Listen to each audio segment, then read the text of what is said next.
Speaker Mike Johnson mocked Jasmine Crockett before the nation calling her dignity worthless. She fired back with a $100 million strike that shook Washington to its core. Explosive evidence, a global firestorm, and a verdict that shattered America. What destiny now awaits Mike Johnson? Stay with us. This is a story worth every second of your time. The United States Capitol blazed under harsh white lights. Every shadow cut sharp, every sound magnified. The hearing chamber was packed, and tens of millions of Americans, especially older viewers at home, watched in absolute silence. The air was heavy, suffocating, the kind of silence that made hearts pound louder than words. Everyone knew this was not routine politics. This was about survival pride in the fight for dignity. Jasmine Crockett sat tall, back straight, her hands resting on a thick folder, stacked like ammunition. Her eyes were unwavering, filled with steel, ready for the blow she knew was coming. Across from her, Mike Johnson reclined in his black suit. A smirk carved into his face. His stare was cold, calculating, announcing without words. "I own this stage," the banner above declared. Ethics in politics and responsibility in speech. But the truth was clear. This was not theory. This was war. The gavel cracked bang, and every camera zoomed in. The gavel's echo still lingered when Johnson leaned forward, his eyes locked on Jasmine, and the air inside the chamber seemed to drop a degree colder. He did not touch the subject of the hearing, not one word about ethics or responsibility. Instead, he turned his whole body toward her, his jaw tightening, his voice dropping into a sharp growl that carried across the room. Each word landed like a punch, cruel and deliberate. "Crockett," he said, "you are nothing more than a stain on this Congress, a disgrace in a black suit, a cheap reminder that the lowest bloodlines can sometimes crawl their way in here." He didn't stop there. His lips twisted into a sneer as he went on louder this time, so even the last row could hear. "You are not worthy to sit at this table. You don't belong among us. Without politics, you'd be pouring coffee in the hallway, grateful just to serve the real decision makers. You have no value, no purpose, no meaning here. Your only contribution is to be a laughingstock for America." The words were venom calculated, not to debate, but to humiliate, designed to break her in front of the cameras. The room froze. Lawmakers who had sat through countless arguments and insults suddenly looked stunned, mouths half open in disbelief. One older congressman clenched his fists against the desk so hard, his knuckles turned white. A woman in the back row covered her mouth in shock. The sound of pens scratching halted. Even the cameras seemed to hesitate, zooming out to capture the faces in the room. Faces etched with disbelief and outrage. The silence stretched heavy and unnatural, as if time itself refused to move forward. In the center of it all sat Jasmine. She did not flinch. She did not lower her eyes. She sat like a statue carved from steel, her folder closed in front of her, her hands steady. Her gaze never left Johnson's, unblinking, steady, relentless. 10 seconds ticked by, long enough for millions watching at home to feel their lungs tighten. 10 seconds of silence and the world seemed to stop. Viewers on television leaned closer to their screens, waiting, holding their breath, knowing something explosive was about to come. Then Jasmine rose. The scrape of her chair against the floor cracked the silence like a gunshot. Her voice cut through the chamber, firm and thunderous, echoing against the marble walls. "The darkness you just named will cost you $100 million, she declared. "I will sue you for your public insult, for humiliating my dignity, and for trying to destroy my career." Her words rang like a verdict, already delivered, bold and unshaken. The power in her voice filled every corner of the chamber, leaving no doubt that she was deadly serious. The reaction was instant. The chamber erupted in gasps and frantic whispers. Lawmakers leaned toward each other, whispering in disbelief, while reporters scribbled furiously, pens scratching across notepads, as if trying to catch fire. The sound of cameras snapping was relentless, like a storm of flashbulbs, capturing the moment history cracked open. Outside the chamber, the digital world exploded. Phones buzzed as her words spread like wildfire within minutes. Jasmine's declaration was already rippling far beyond those walls, out into every living room in America. Johnson didn't retreat.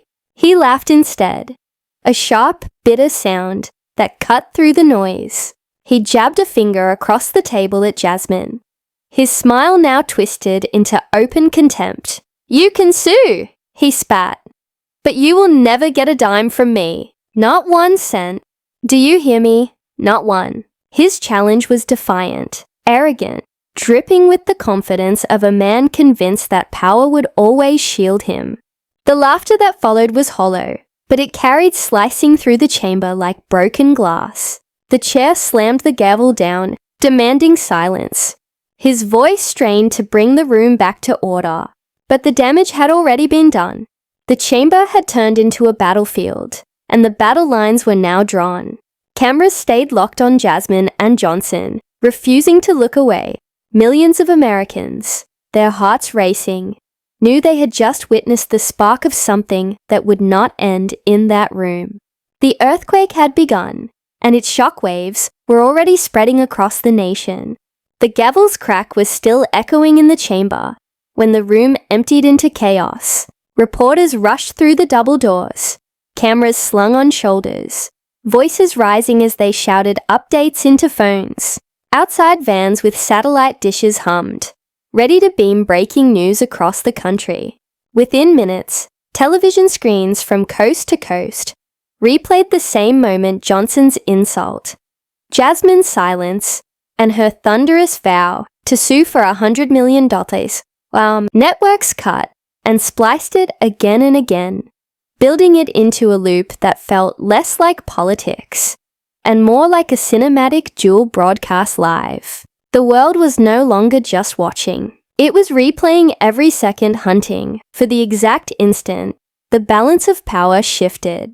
By evening, the coverage had escalated into non-stop specials. Anchors leaned forward over their desks, their voices sharp with urgency, as they replayed the video side by side with historical cases. Legal analysts filled the screens, their expressions grave, their words heavy. Again and again, one case resurfaced: the Dominion lawsuit against Fox News. In 2023, $787 million, one commentator emphasized tapping the desk. That number is burned into the memory of America. Another added almost with a smirk, if Dominion can take down a media empire, Crockett can absolutely take down the Speaker of the House. The line was repeated across channels, gaining weight with each repetition until it felt like a prophecy. Viewers across the country absorbed every word. In small-town diners, older men sat down their coffee mugs to argue over what they'd just seen on television. In church halls, groups of women gathered their voices, rising in disbelief and admiration for Jasmine's composure.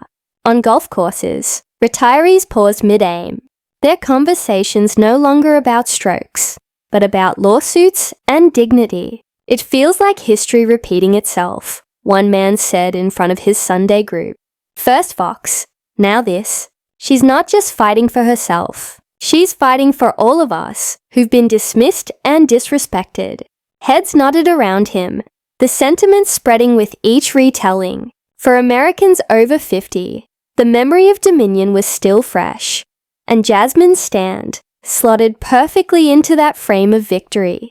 Television crews captured these reactions, cutting them into montages of ordinary Americans reacting to an extraordinary confrontation. The contrast was striking: lawmakers frozen in silence inside the Capitol, and citizens roaring with opinion outside in diner homes and town squares. The clash was no longer confined to the marble halls of Congress. It had spilled into living rooms, neighborhoods, and communities across the nation. Every replay of Johnson's sneer, every clip of Jasmine's defiant vow, fed into the storm. The sense was undeniable. This was not just a headline. This was the beginning of a saga that would test the limits of power and justice. And as the news cycle spun faster, one message rang louder with every broadcast. The battle that had ignited under the Capitol dome would not die there. It was only the opening scene of a larger war. The fight was moving beyond speeches, beyond insults, beyond cameras in a hearing room.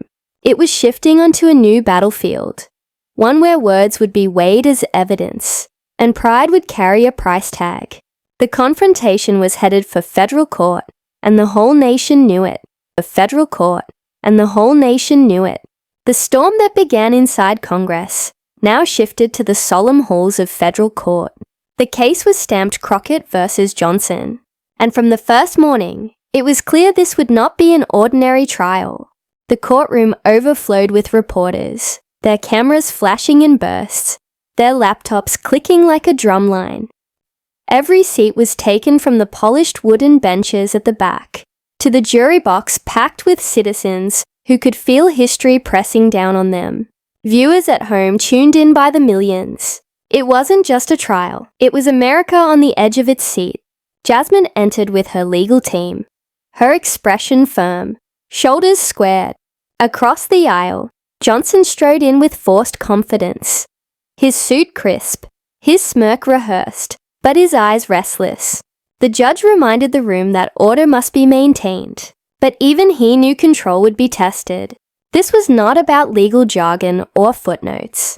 This was about whether words could destroy dignity, and whether power could insulate cruelty. The stakes felt carved into stone, and the silence before arguments began was thunderous. Jasmine's attorney wasted no time. He clicked the remote, and the courtroom screens lit up with the footage. Everyone remembered Johnson leaning forward, voice sharp and dripping with contempt.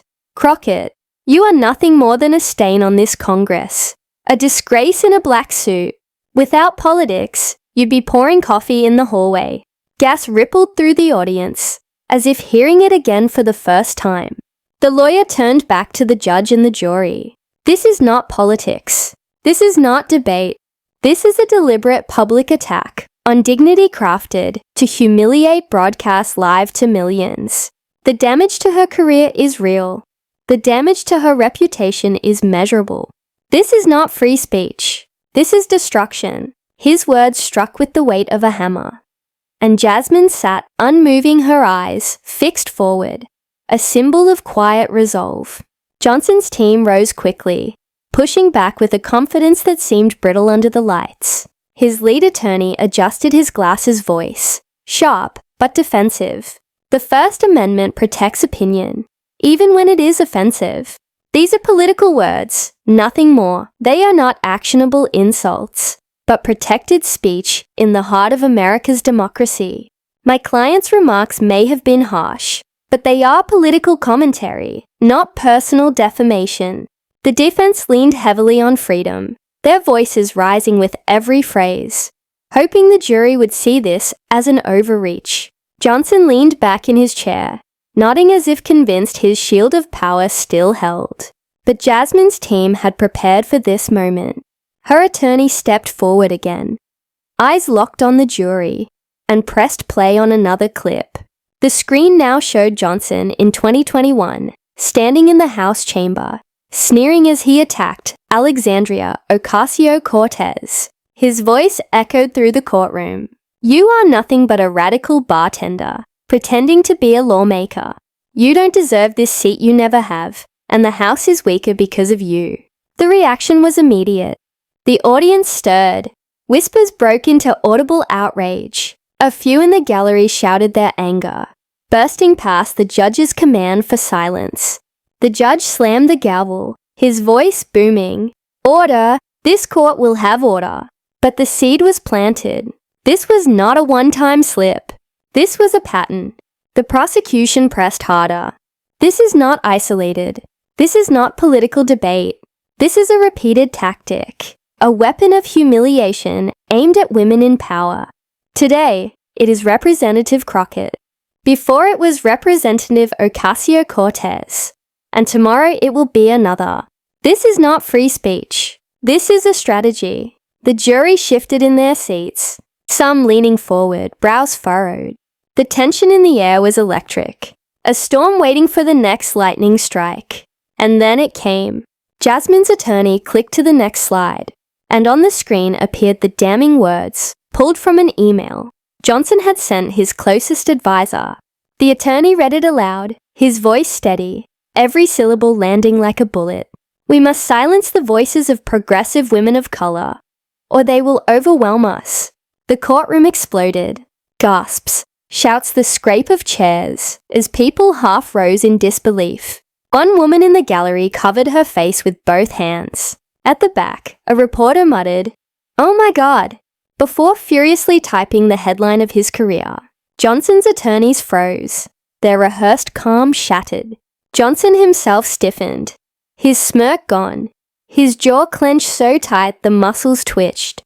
Behind him, a row of lawmakers shifted uncomfortably, some lowering their eyes to the floor as if distance could save them. The judge pounded his gavel again and again, his voice raised to restore order, but the chaos rolled on like thunder. The room was no longer neutral ground. It was a battlefield, drenched in the shock of revelation. And as the echoes faded, one truth hung heavy in the air. This was no longer about a single insult. It was about intent, about a calculated plan to break a woman in public. The trial had crossed a line, and the entire nation could feel it. The last syllable of the email faded from the speakers, and the courtroom forgot to breathe all at once.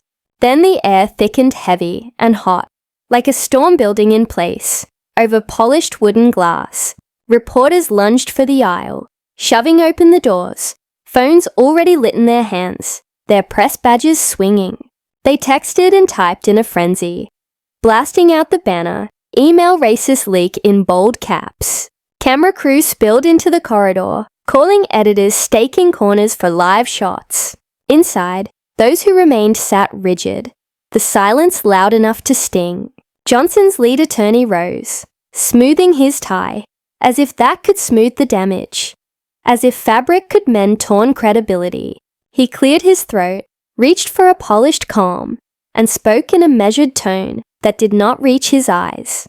"If anyone feels offended, Mr. Johnson also regrets it." He tried to frame the email as context, the language as heat of the moment, the intent as misunderstood, and tried to bury intent beneath procedure. His words floated weakly, unable to fill the gap. Evidence had blown open, collapsing midway between the podium and the jury. The judge watched in silence. The jury watched the lawyer watch the floor, and even the court reporter paused before her keys resumed their clatter. Jasmine stood without hurry, a quiet line of steel in the center of the room, anchored to the floor, unmovable. Her voice was steady, cutting through the leftover murmur, carrying to the back row. Apologies cannot mend a plan. Apologies do not erase a scheme. And the law will price this humiliation. Every gaze locked on her. Even skeptical reporters nodded as the weight settled, and the tilt of justice became visible, like a scale slowly tilting, that no one tried to push back. The courtroom had barely settled from the chaos of the leaked email when Jasmine's attorney rose again, his voice steady but sharp as a blade. "Your Honor, the plaintiff calls a new witness." Heads turned, a ripple of whispers, racing through the gallery, as the heavy doors creaked open. Stepping forward was Daniel Reeves, a man once known only as a quiet aide in Mike Johnson's inner circle. His suit looked pressed but ill-fitting, his hands trembling slightly, as he carried a slim folder pressed tight to his chest. Reporters gasped, cameras tilted, pens scratched. Everyone knew what it meant when a loyal aide walked into court holding evidence. The bailiff led Reeves to the stand. He raised his right hand, swore his oath, and sat down, his jaw clenched like a man carrying both shame and fury. His voice cracked at first, then steadied. "I work directly for Mr. Johnson," he said, eyes darting briefly toward his former boss. "And I was present when this was written." He tapped the folder in his hands. "This is a memo drafted days before the congressional hearing with Representative Crockett." His words dropped like bombs. The courtroom tightened. Even the judge leaned forward. Tightened. Even the judge leaned forward. Jasmine's attorney stepped forward, took the folder from Reeves, and carefully unfolded the pages, as if they were dynamite. The attorney held the document high. This, he announced, voice low, but pulsing with force, is an internal memo circulated among Johnson's top advisors. Its purpose was not policy. Its purpose was not debate.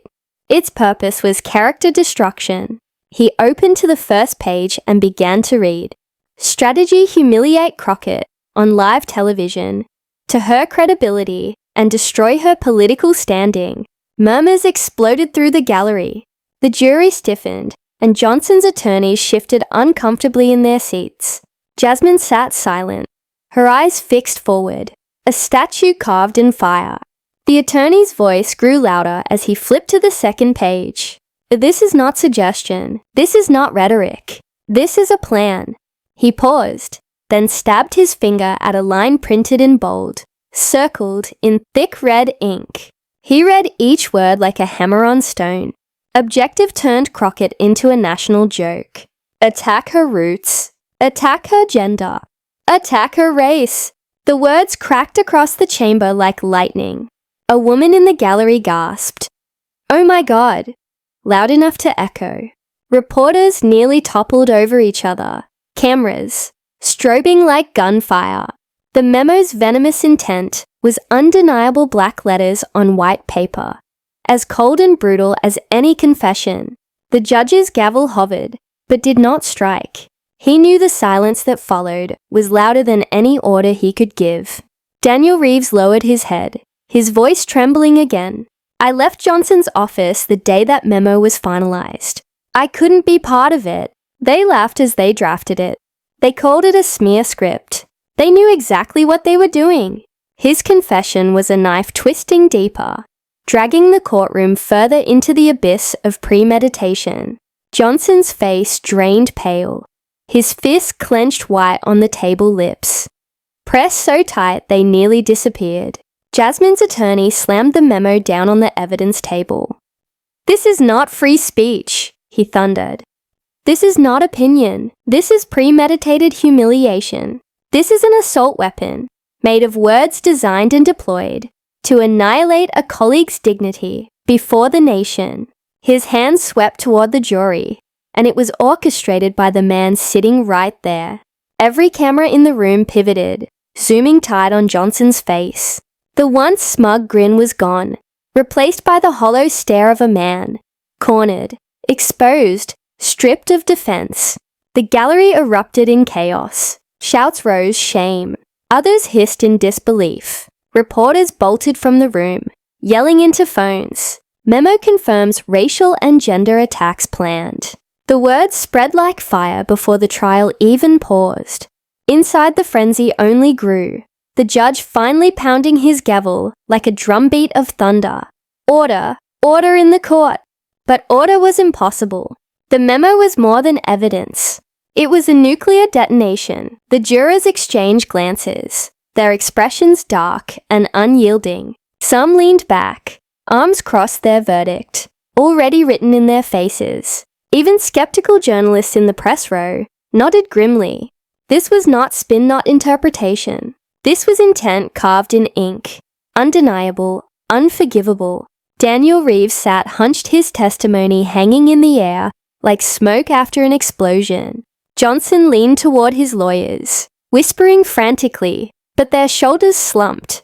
There was no argument left, no shield strong enough to hide behind. His eyes darted across the room, searching for sympathy, finding none. Behind him, lawmakers who once stood proudly at his side shifted in their seats, staring at the floor, ashamed to meet the gaze of the public. And at the center, Jasmine remained motionless, her composure unshaken. She didn't need to rise, didn't need to speak. The memo spoke for her louder than any declaration.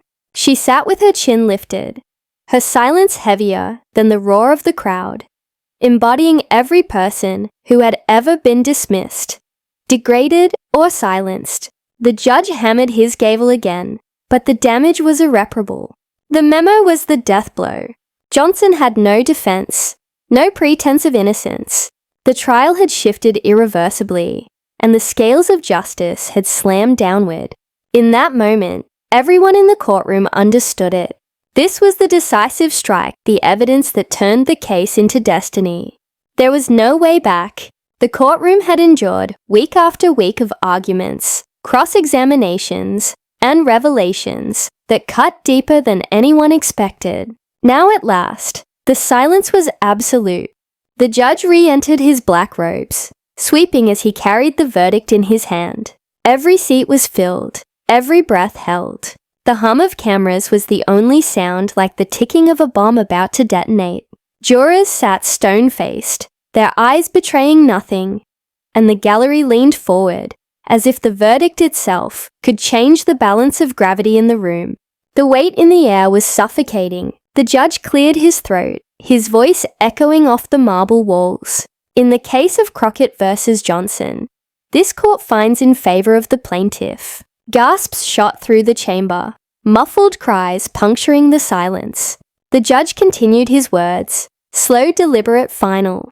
The defendant, Michael Johnson, is ordered to pay damages in the amount of $100 million.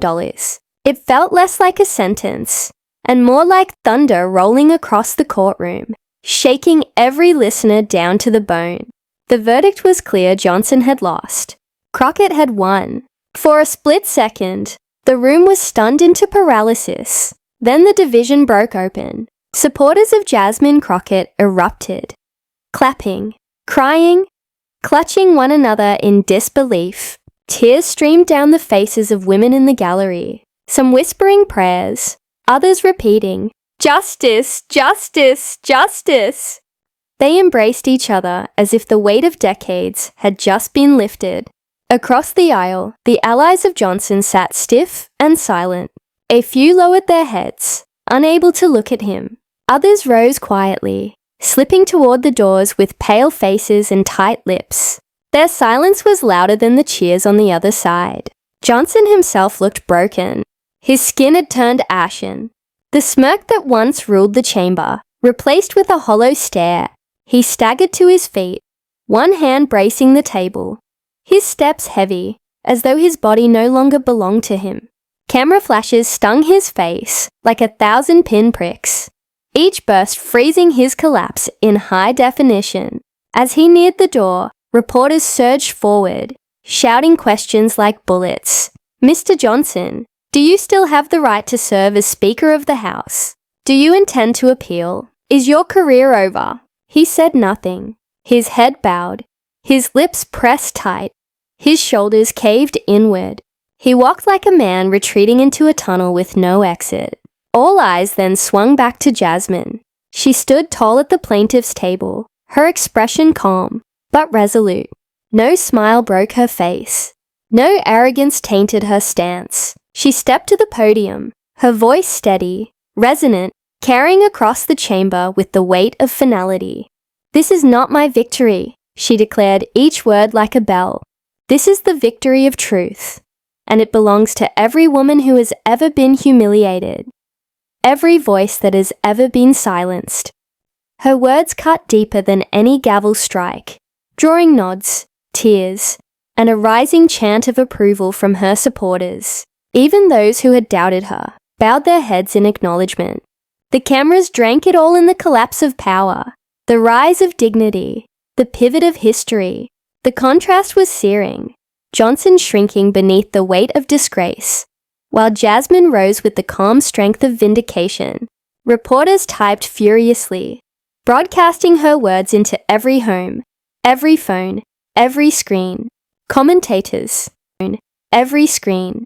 Commentators whispered that this was the day the scales of justice tipped publicly, undeniably, irrevocably. The ruling was not only about money, it was about honor, about whether cruelty could be disguised as politics, and whether dignity could finally demand its price. The judge banged his gavel once more, bringing the trial officially to its end. The echoes bounced across the chamber, sealing the moment into history. Johnson disappeared through the side door, trailed by his lawyers, hunched and defeated. Jasmine remained a moment longer, her figure framed against the bench, her voice still echoing in the ears of all who had heard it.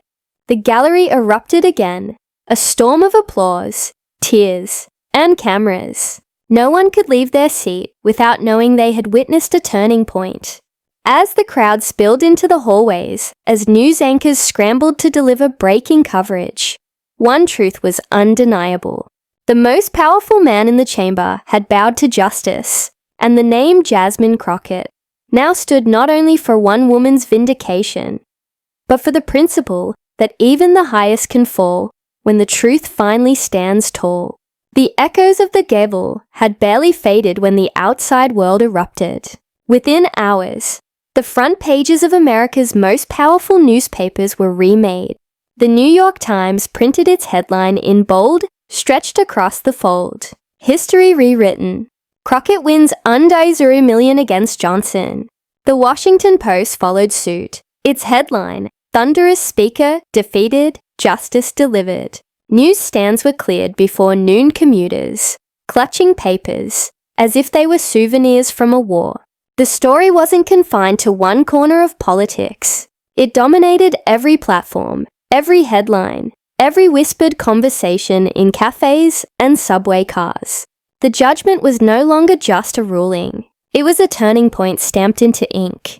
Cable networks lit up with special coverage, their screens replaying Jasmine's words on a loop. This is the victory of truth. Legal analysts filled panels, their faces grave, their tones sharp. We've seen something like this before. One declared, tapping the desk, as though hammering the point into stone. Dominion versus Fox News. 787 millionaires. That case made media accountable for lies. But this makes politicians accountable for humiliation. This is a new frontier. Another expert leaned forward, her voice brimming with urgency. This is a milestone. Free speech has limits, and we just watched the courts draw a line that will reverberate through every campaign, every hearing, every debate from this day forward. The comparison to Dominion spread like wildfire, not only anchoring Jasmine's victory and precedent, but crowning it as a landmark all its own. Advocacy groups seized the moment with both hands.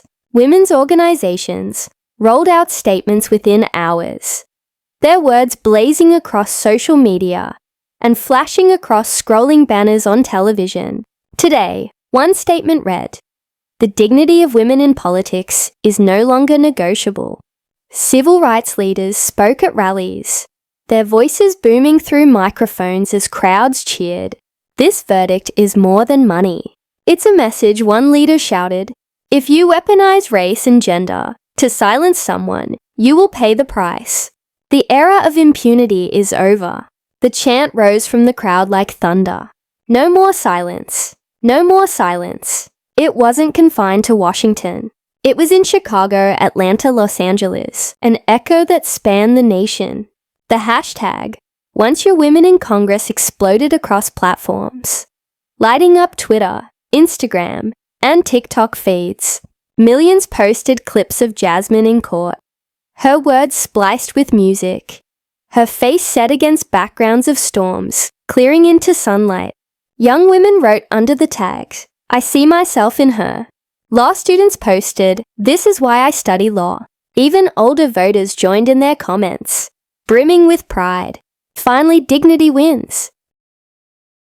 The movement turned digital overnight, but its roots were physical marches. Vigils and community gatherings were organized under its banner.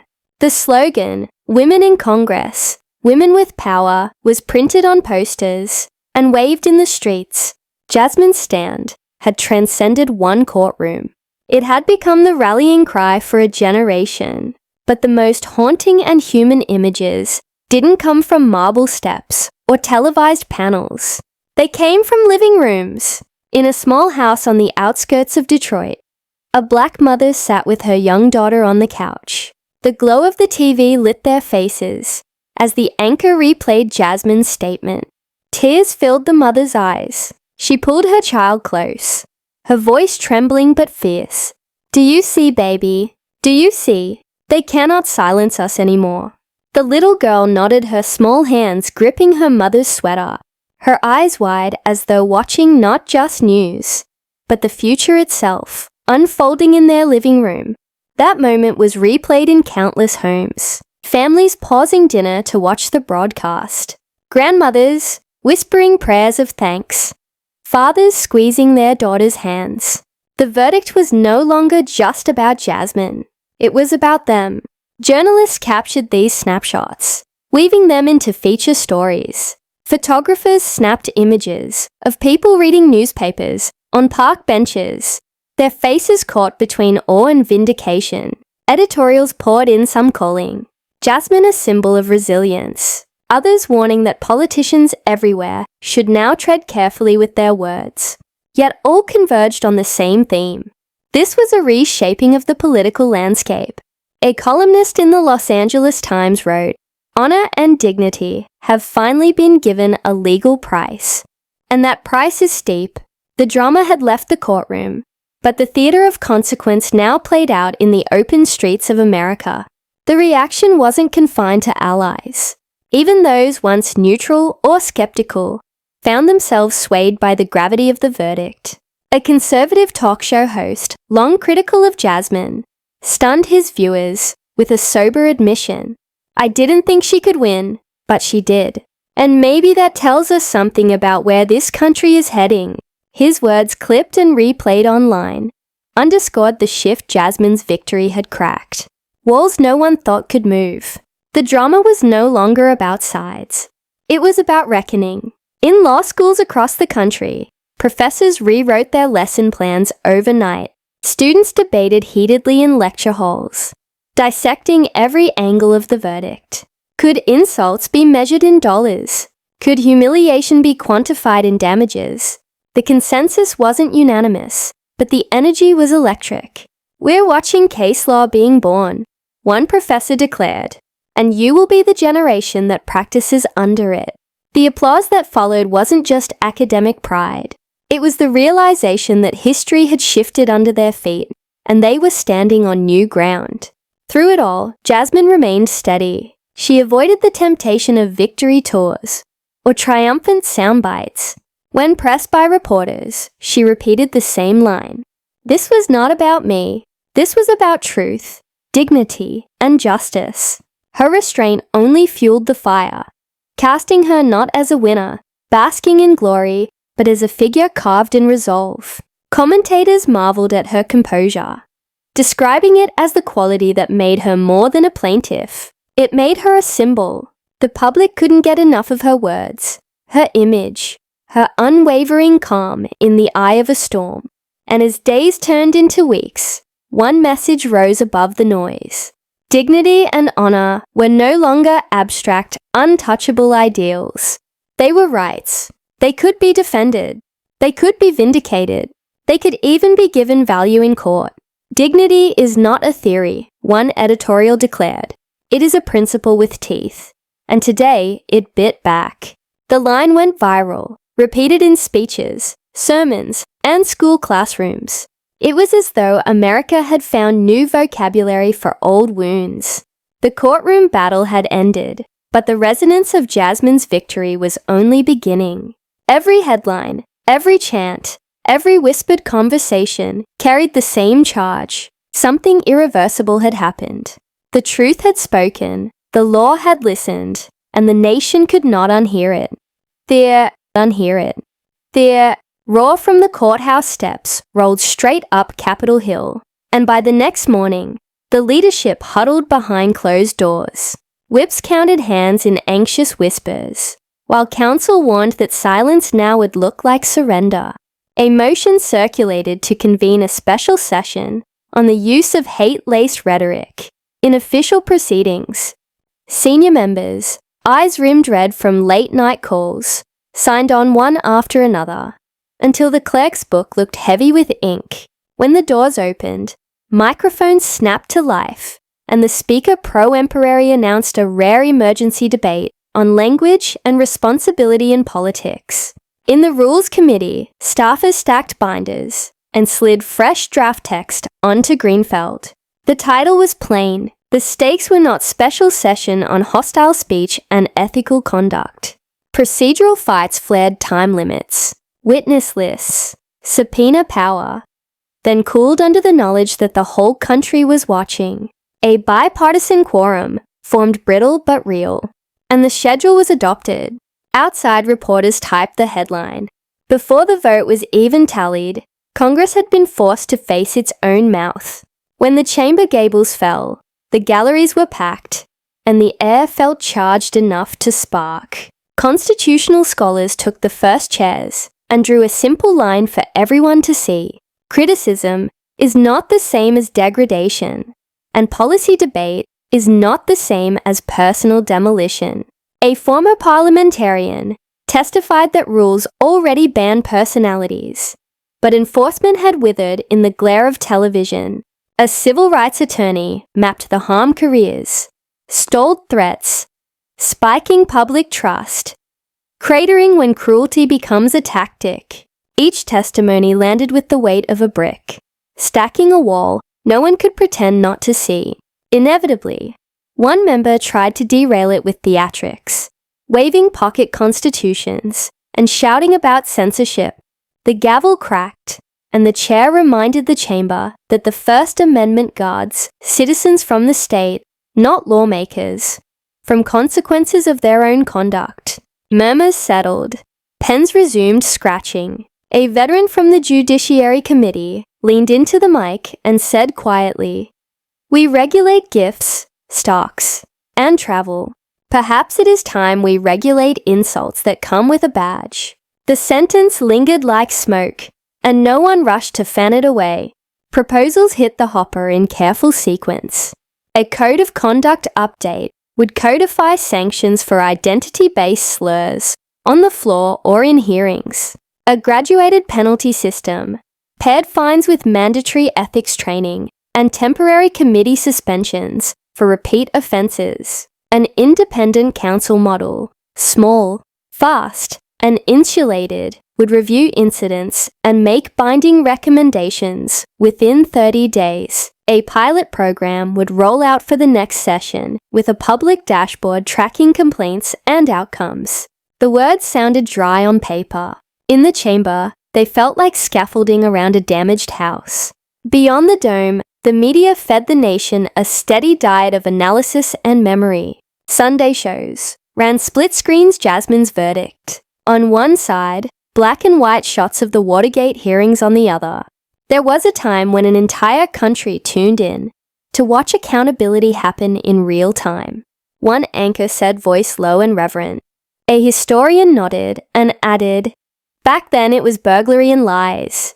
Today it is the weaponization of humiliation. The threat is the same power tested by truth." The Chiron underlined it in blunt block letters, from Watergate to Wordgate. Late-night monologues cut sharper than usual, and morning panels went long, bringing in former prosecutors, speech scholars, and etiquette officers from other parliaments. A conservative commentator surprised his own audience by saying, "I don't like new rules, but I like chaos even less. If you can't make your point without shredding a person's humanity, maybe you don't have a point." A progressive host answered, "We all just watched a jury tell the country the same thing, only with a price tag." The debate didn't cool the story. It kept it hot enough to bend. In diners with chrome stools and coffee that never stopped pouring, older Americans pushed their newspapers to the center of the table and pointed at headlines with calloused fingers. I remember the gavel in 73. One man said, voice rough with memory, "When the country decides to fix something, it can fix it." A woman who had taught civics for 40 years smiled over her glasses and replied, "We taught our students that the rules outlive the rulers. Feels good to see it proven again." They paid their checks and left with papers under their arms. Like trophies from a long, hard season, church basement filled for week and night gatherings that used to be about bake sales and were now about dignity. A deacon read a passage about the tongue as a fire and then played Jasmine's speech on a portable projector. Heads nodded in rows. A veteran in the front wiped his eye with the back of his hand. "Justice is slow," he said to no one in particular, "but she finds the door." The room hummed with the small, steady sound of faith returning to its seat. On the coast and far inland, retirement clubs swapped bridge nights for town hall viewings. People who had sworn off television news returned for 1 hour, then 2, then 3, measuring commentary against their memory of previous reckonings. A retired judge spoke to a library crowd and called the verdict a recalibration, not of laws, but of courage. "Systems are just people standing in formation," she said. "We watch people stand." The applause that followed was polite at first, then full, then loud. While the print crowd clipped editorials, the under 30 crowd did what they do. They made edits of their own. TikTok filled with punchy, beautifully cut clips of Jasmine at the podium, slammed to silence, cut to verdict, crashed to her closing line about truth. Instagram Reels layered her words over shots of Congress classrooms and kitchen tables, replacing the soundtrack of cynicism with drums of resolve. Dance creators left their beats and posted stitched reactions instead. Tears clenched fists, simple captions that read, "Thank you." The view counters rolled like odometers on an open highway, numbers folding into numbers until the clips felt like they belonged to everyone. Student groups rebranded their weekly meetings and stamped flyers with a single image, a microphone standing upright like a pillar. They hosted teachings titled Speech Power and Consequence, bringing in public defenders, debate coaches, and speech therapists to talk about harm you can't see on skin. Digital citizenship went from a dorm buzzword to a campus priority, with labs mapping how mockery migrates and mutates online. At the end of each session, moderators asked the same question: how do we argue like citizens, not combatants? Hands went up. Ideas poured out. A new grammar was being drafted in real time. The education beat found its story and ran it hard. Superintendents put out memos, nudging principals to address civic language in assemblies without sliding into partisanship. English teachers pulled courtroom transcripts to show rhetoric's power to heal or harm. Social studies teachers built many units tracing lines from McCarthy's censure to modern ethics rules. In one crowded hallway, a laminated poster went up with Jasmine's words in bold print: "Freedom of speech is a right, but dignity is the boundary, and justice is the guardian of that boundary." Students took selfies beside it as if it were a monument, because for them it was. Parents noticed the shift at home. Dinner tables that had gone quiet during election seasons found their voices again. A mother asked her son to read the post or quote out loud. He did, and then asked what boundary meant if no one enforces it. His father answered, "It means we don't cheer when people are cut down. We cheer when arguments stand up." The boy nodded, and the conversation moved from rules to reasons, which is where civics lives when it's done right. Back in Congress, the debate reached its most delicate point: penalties. "You cannot legislate kindness," one member warned, "but you can legislate standards," another shot back. "If we can censure theft of time and money, we can censure the theft of dignity." Amendments were traded like chess moves. Carve-outs for satire, a safe harbors for good faith error, and appeals process that would keep the rules from becoming a cudgel. The language that emerged was cautious, but it was language. And language, not silence, is how democracies correct themselves. Editorial pages kept the pressure on, with columns that read like closing arguments to the nation. "This is not the end of free speech," one wrote. "It is the end of free cruelty." A libertarian voice countered, "Be careful. Hard cases make bad rules." The next day, a First Amendment scholar split the difference. Hard cases make careful rules if we write them slowly and enforce them with humility. The public did something rare. They sat with nuance and did not sprint to rage. In state houses, copycat resolutions appeared, some symbolic, some serious. A governor announced a task force on political toxicity.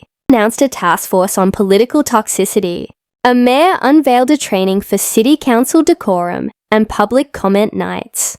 None of it could touch the scale of Congress, but all of it added up to a national echo. The message carried from marble to brick to cinder block.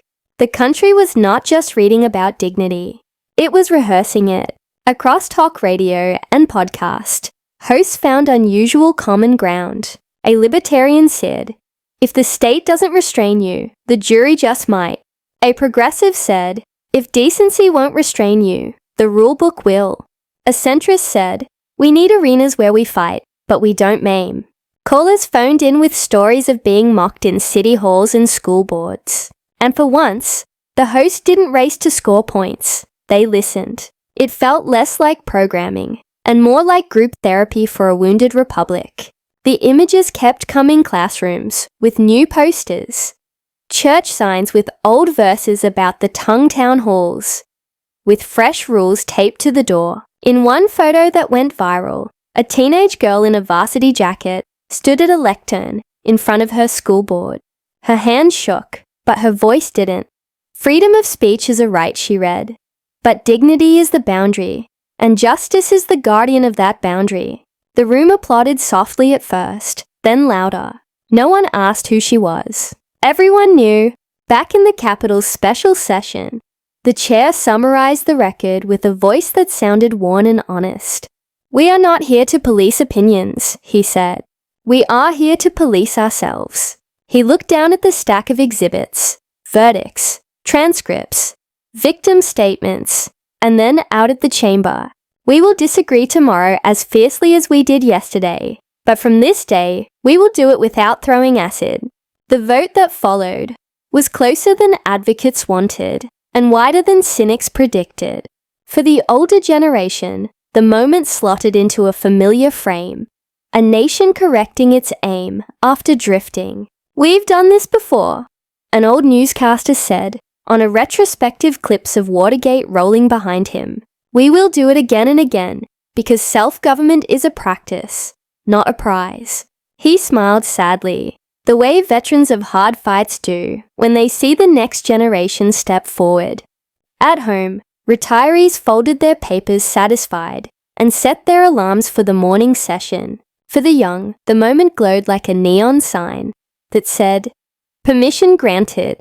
They posted, organized, registered, and repeated Jasmine's lines like a chorus. Classes formed around the verdict.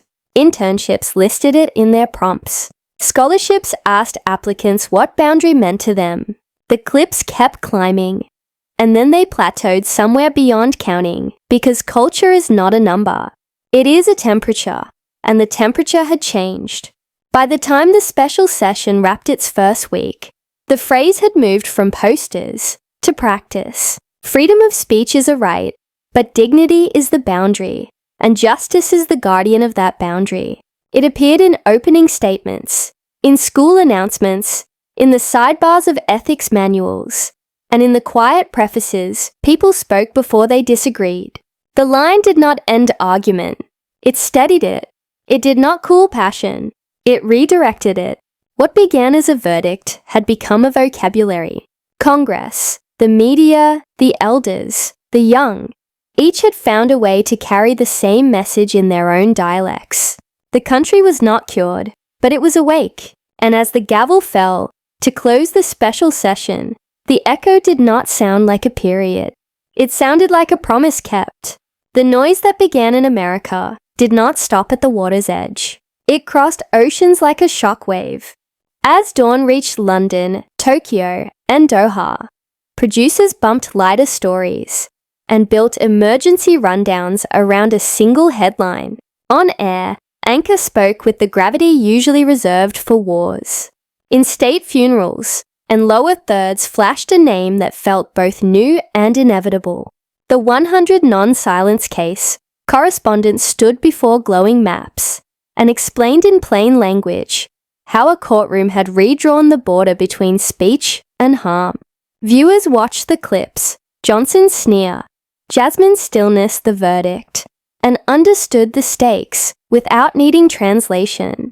The world had seen many American scandals before, but this one arrived with something rarer, a clean line and a clear lesson. The BBC opened with a montage that moved like a quick-cut documentary. The gavel, the gasp, the verdict card stamped across the screen. Its presenter called it a legal drama with constitutional consequences and repeated the title, now circulating in every newsroom. The 100-year silence case. NHK followed with a quieter tone, but a firm frame explaining how public humiliation can be weighed like damage and how a jury, not a minister, had set the scale. Al Jazeera widened the lens, linking the case to global debates about speech and dignity. In parliaments from Westminster to the Knesset, across all three the same phrase kept returning, not mocked, not questioned, but used as a shared shorthand. The 100-film silence case. For a rare moment, the world agreed on both the name and the meaning. Segments multiplied. The BBC booked a former speaker from another country to ask how chambers survive when cruelty becomes a currency. NHK interviewed a Japanese labor lawyer who noted that harassment policies in companies had long treated words as real harm, and politics was finally catching up. Al-Azhar assembled a round table of scholars from 3 continents who argued calmly and forcefully that freedom and restraint are not sworn enemies, but tense neighbors. Each program ran the same video of Jasmine raising a hand to take her oath, and each program left it on screen a breath longer than usual. The pause did more than words. It let viewers feel the difference between performance and principle. The story had scaled past shock and settled into significance. Universities moved just as quickly, though, in a different register. At Harvard Law School, a dean sent a late-night email titled Immediate Curriculum Update, and by morning, a new seminar had a waiting list, stretching down the hallway. Yale folded the case into a speech and civic harm module, pairing the verdict with classic First Amendment opinions, and asking students to draw a living map of the limits. Oxford's tutorial sheets arrived with a blunt prompt. Can dignity be priced without chilling debate? Argue from precedent, argue from principle. Casebooks grew a fresh spine label. Crockett Johnson and students. Underline passages, with the focus that comes when you know history is writing itself under your pen. Professors called it a teaching gift, not because it was simple, but because it was clean enough to argue honestly. Moot court teams rehearsed cross-examinations, and corridors buzzed like trading floors of ideas. The first symposia felt like live theatre. Panels blended constitutional lawyers with sociolinguists, ethics scholars with practitioners who had sat in real chambers and heard real slurs. One student stood and said, voice shaking, but certain if we can weigh broken bones, we can weigh broken standing. Another pushed back. But who holds the scale? The room didn't boo or cheer. It debated line by line until someone wrote on a whiteboard the sentence that would become the seminar's North Star. Freedom draws the arena. Dignity draws the out-of-bounds line. When the session ended, nobody rushed for the exit. They lingered like people who had glimpsed a framework sturdy enough to live inside. Law had grown a new room, and students were already furnishing it. Global human rights organizations spoke with unusual unity and speed. Their statements did not read like scolding manifestos. They read like relief. A constitutional democracy proves its health, not by avoiding injury, one message declared, but by healing it in public. Another said plainly, courts cannot make people kind, but they can make cruelty expensive. Press conferences echoed with a phrase that had felt corny a decade ago and felt earned now rule of law. Reporters asked whether the verdict should be exported, codified, adapted. The advocates answered with care. No copy-paste, but yes to the principle that power owes restraint. The applause in those rooms was not wild. It was steady like rain that promises growth. Then came the image that would outlast every headline.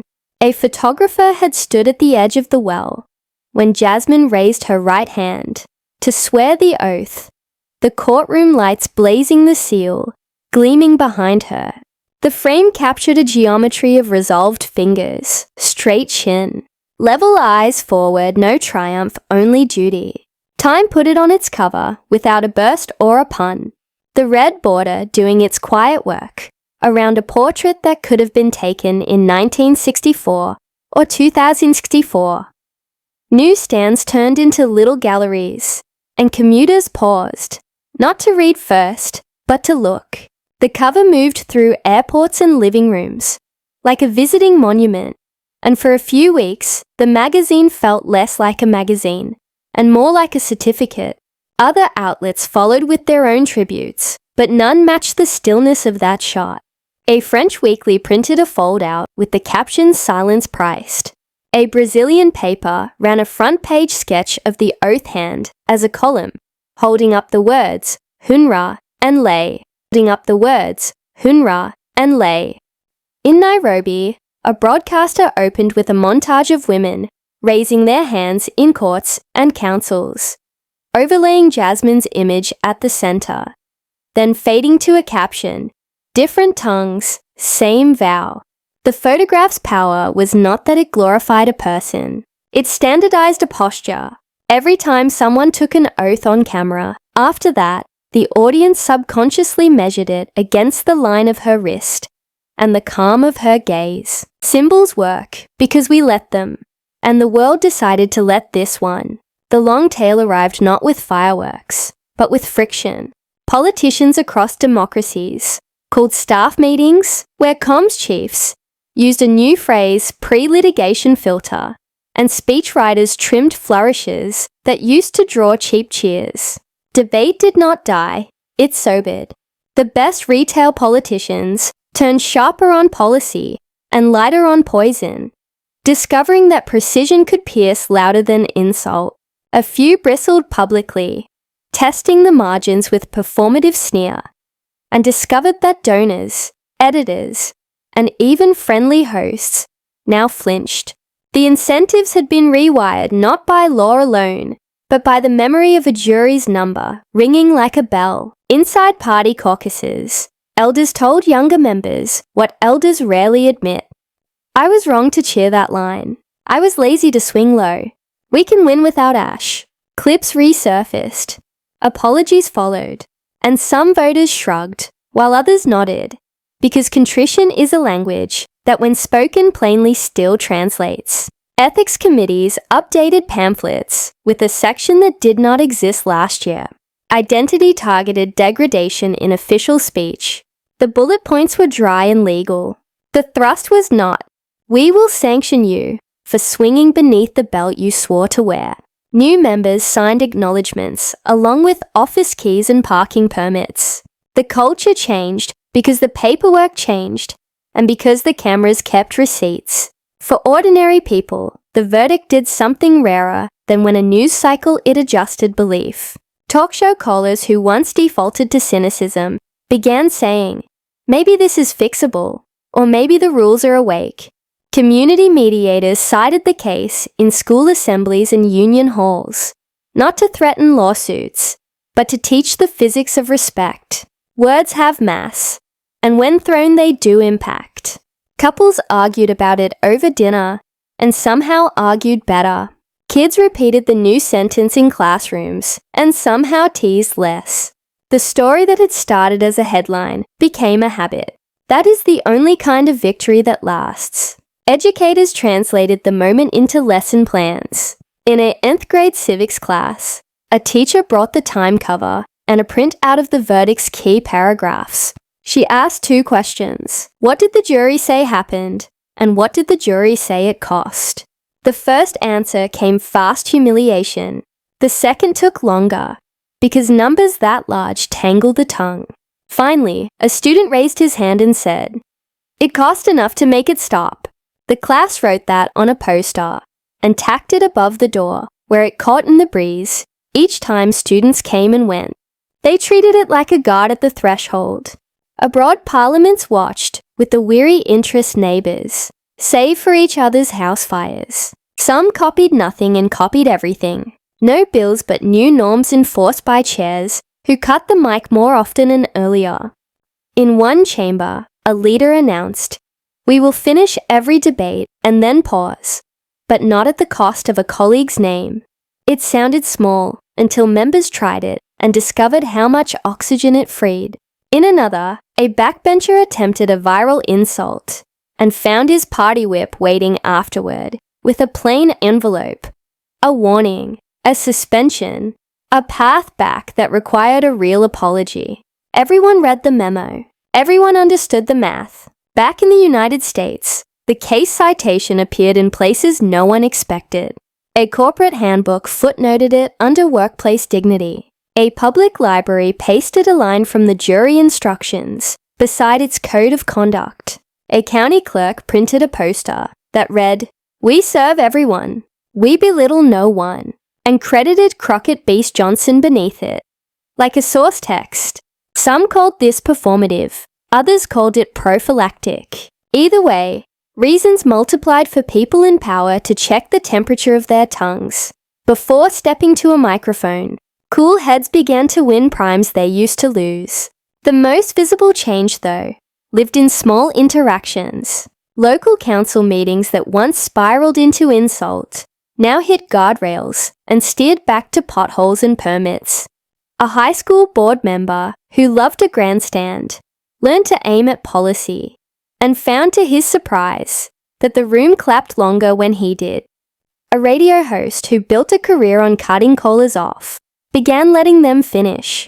These were not flowers blooming all at once. They were habits hardening, as habits do, one ordinary hour at a time.